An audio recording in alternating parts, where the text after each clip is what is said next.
All right, so let's dive right in. Today we're taking a look at something pretty interesting. It's a new series based on The Day of the Jackal. Oh, very cool. So, we've got the original novel, we've got that classic 1973 film, and now we've got this brand new episodic series. Oh, Uh, Nick. yeah, and what I think is so fascinating about this is how they've taken this classic story and reimagined it for this modern format. Yeah, it really shows you how many ways you can tell a story, right? Like a book lets you, just unfold the plot at your own pace. A film has to condense everything into what, 2 hours, maybe 2.5. And then a series. Yeah, A series can really take its time with the story. You can really explore of every little detail. it can really dig deep. Exactly. Okay, so if for anyone out there who may not be familiar with the original story, The Day of the Jackal Mm, is about this mysterious and very skilled assassin known only as the Jackal. right. And he's hired to do the unthinkable, assassinate French President Charles de Gaulle. Let's talk about high stakes, right?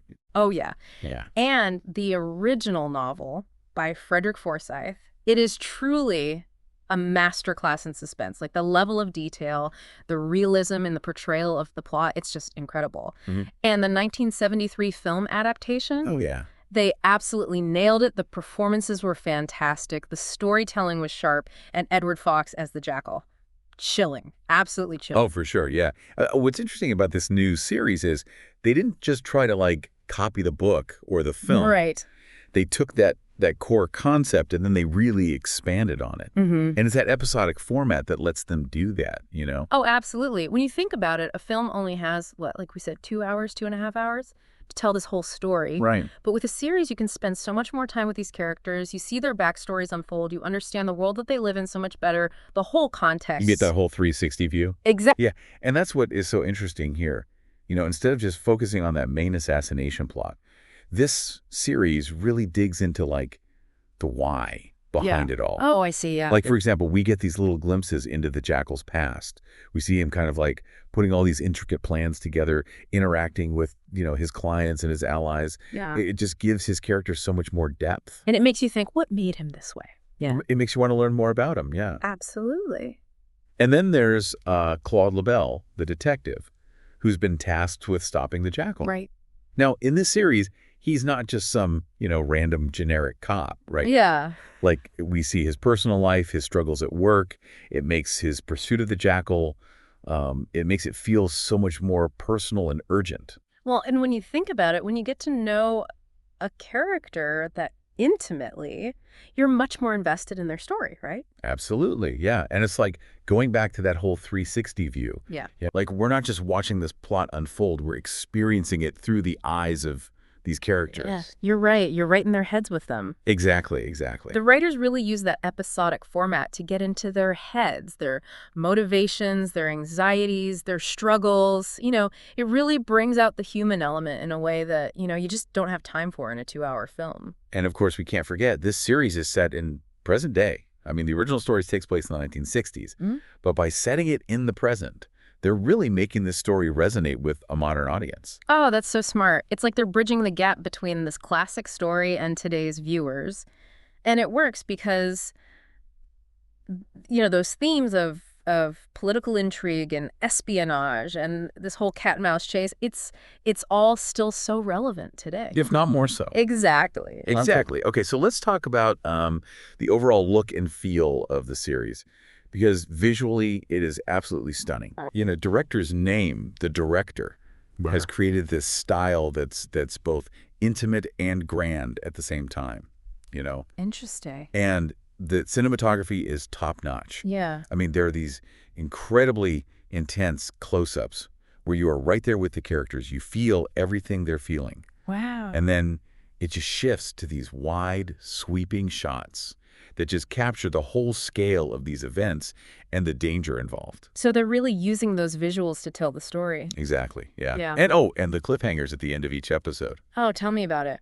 I mean, they'll leave you on the edge of your seat. Like, remember in episode 3 when the Jackal is being chased through that high-tech surveillance zone? Oh, yeah. I mean, my heart was racing. Oh, mine too. That was intense. And the way they use those drone shots and those overhead shots, so effective. Oh, It makes you feel like so claustrophobic. even though it's a wide open space.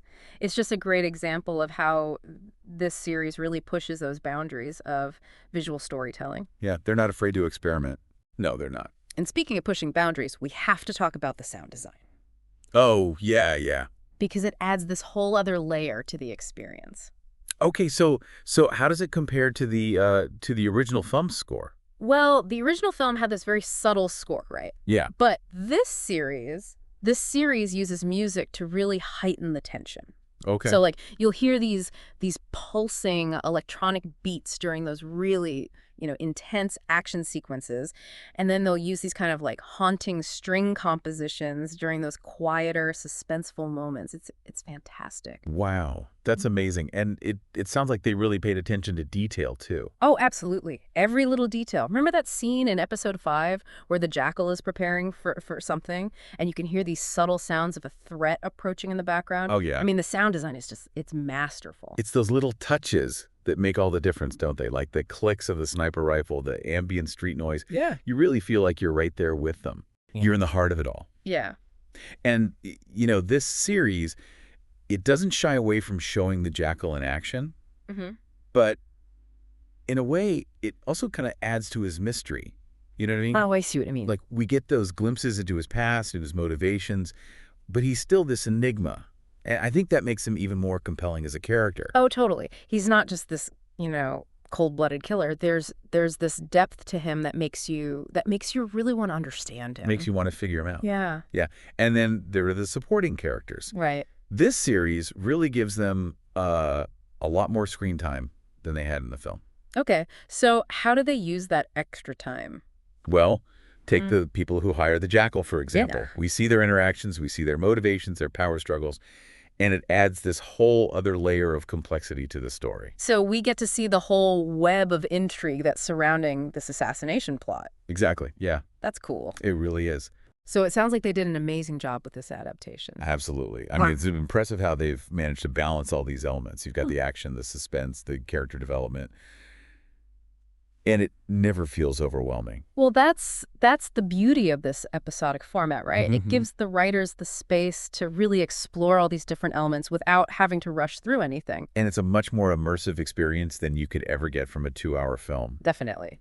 So for anyone out there who loved the book or the original film, I think this series is an absolute must-watch. I agree. It's this fresh, modern take on a story that still feels so relevant today. And for those who haven't experienced the Day of the Jackal before, I think they're in for a treat. Oh, for sure. It's a masterclass in suspense, intrigue, and really compelling character-driven storytelling. I can almost guarantee they'll be hooked from that very first episode. Now, this brings us to kind of a key question. What is it about this episodic format that makes it such a good fit for the Day of the Jackal? I think it's the breathing room, like a film has to just race to the finish line, but a series gives you the space to really dig into all those nuances, those what ifs that you don't really have time to explore in a film. Right. And with the Day of the Jackal, I think the episodic format really, really works when you consider the psychological impact of this whole assassination plot. Yeah. Like on both the Jackal and LaBelle. Oh, yeah. It's something the film only kind of hinted at. It's like we're getting this front row seat to their minds, Yeah. We see how this whole cat and mouse game is really taking a toll on them, how it's weighing on their conscience. Yeah. You see the Jackal grappling with the morality of his actions, and then LaBelle battling his own demons as he becomes more and more consumed by the case. And they do a great job of showing all of that without sacrificing any of the suspense. Oh, absolutely. Like each episode it's crafted to keep you hooked. They build the tension and they always leave you wanting more. It's like reading a really good book, but with that added visual element of a film, Yeah. Yeah, it's the best of both worlds in a way.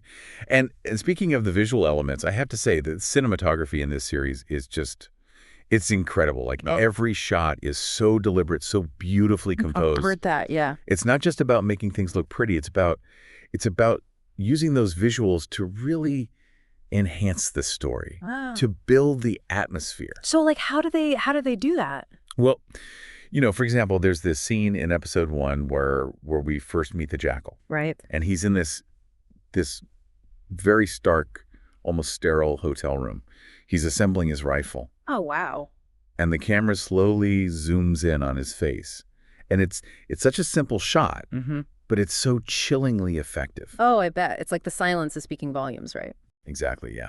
And then suddenly, we're transported to this bustling marketplace in Algiers, and the contrast is so jarring. Wow. But it works brilliantly because it really highlights the Jackal's detachment from the world around him. So it's like he's in his own world, completely focused on his mission. Exactly, yeah. Right. And that visual contrast is something you see throughout the series. Yeah. You know, you get these really intimate close-up shots that make you feel like you're right there with the characters, and then bam, you're hit with these sweeping wide shots that really emphasize the scale of everything and the danger. So they're playing with our senses. Yeah, keeping us on edge, making us question what we're seeing. I like that. And what about the sound? You mentioned the sound design earlier. Oh, the sound design is fantastic. It's not just background noise, you know. It's like another character in the story. Okay, yeah. Every little detail, from the ticking of a clock to like the distant sirens of police cars, it's also carefully crafted to heighten the tension, to create this sense of unease. So they're using sound to tell the story, too. Exactly, yeah. And there are these moments where the silence is almost deafening, and it just adds to that suspense. Oh, I bet, yeah. Like in episode 4, when LaBelle is listening to this recording of the Jackal's voice, Yeah. and the silence after the recording ends, it's as chilling as the words themselves. Wow, that's a really cool detail. It's those subtle touches that make this series so immersive, you know? You really feel like you're right there in the middle of everything. Right there with them. Yeah, it sounds like the creators really paid attention to every little detail. Oh, they did. And it really elevates the whole viewing experience. Now, one thing that really struck me about this adaptation is how it deviates from the original story in some really interesting ways. Oh, okay. How so? Well, you know, it's not just a rehash of what we've already seen. They took those core elements of the Day of the Jackal, and they've woven them into this new narrative that feels both familiar and surprising at the same time. So they're keeping the spirit of the original, but they're also adding their own spin on it. Exactly, yeah. And they've done it in a way that makes sense for a modern audience. Yeah. You know, for example, this series explores the political climate, the social tensions of today, in a way that the original story didn't. I see. So they're making it more relevant to our world today. Exactly. That's really cool. And the ending is a real departure from the original. Oh, really? I won't spoil it for our listeners, but let's just say it takes some pretty unexpected turns. Wow. So they're not afraid to take risks. Definitely not. It's a bold move, and I think it pays off. Yeah. Yeah, because this new ending adds this layer of moral ambiguity to the story. It makes you really question your own perceptions of good and evil. So it's not just a simple good guy versus bad guy story. No, not at all. Wow. It's complex, it's thought-provoking, Yeah. and it definitely stays with you long after you've finished watching. That's the mark of a truly great story, isn't it? When it stays with you, makes you think. Absolutely, yeah. It makes you question things. It challenges your perceptions. And it sounds like this series does all of that while also being super entertaining. Ah, it's a wild ride. It's a testament to the writers, the director, everyone involved, that they managed to create something so thought-provoking and thrilling at the same time. I couldn't agree more.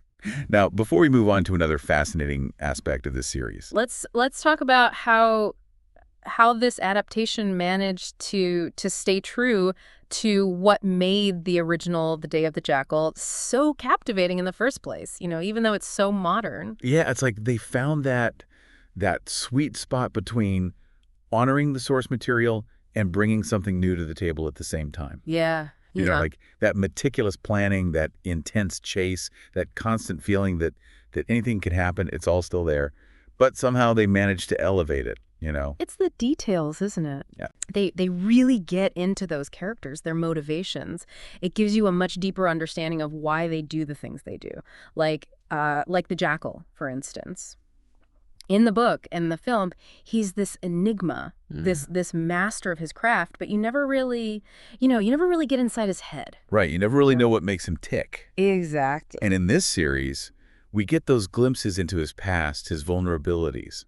It's like they humanized him without taking away any of his mystique. Yeah. He's still dangerous. Yeah. But now you can see the man behind the mask. Yeah. And it makes him all the more fascinating, I think. Oh, definitely. And the same goes for LaBelle. He's not just a detective on a case anymore. Mm. He's a man who's dealing with all these internal conflicts, Yeah.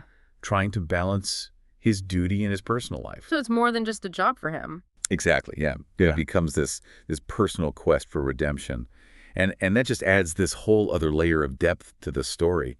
You're not just watching a cat and mouse game. You're really invested in these characters, in their struggles, in their triumphs.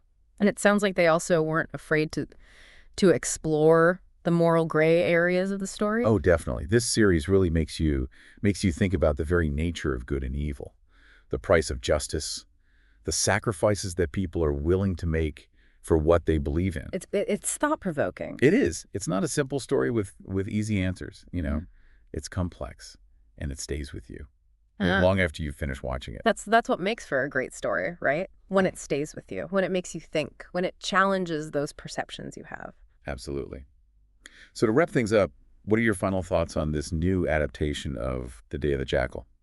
I think it's a fantastic example of how you can take a classic story and really breathe new life into it. It's gripping, it's suspenseful, it's emotionally resonant, it honors the original, but it also carves out its own path. And if you're a fan of thrillers, I can't recommend it enough. Well said. And it makes you wonder, what other classic stories could benefit from this kind of modern episodic adaptation? That's an interesting question. The possibilities are really exciting. It really just goes to show, doesn't it? The power of storytelling, how a good story can really stand the test of time, and it can be told in all these different ways and still captivate the audience. Absolutely. And on that note, we've reached the end of our deep dive into The Day of the Jackal. We hope you enjoyed the journey. Yes, thank you for listening. Until next time, keep exploring, keep questioning, and keep diving deep.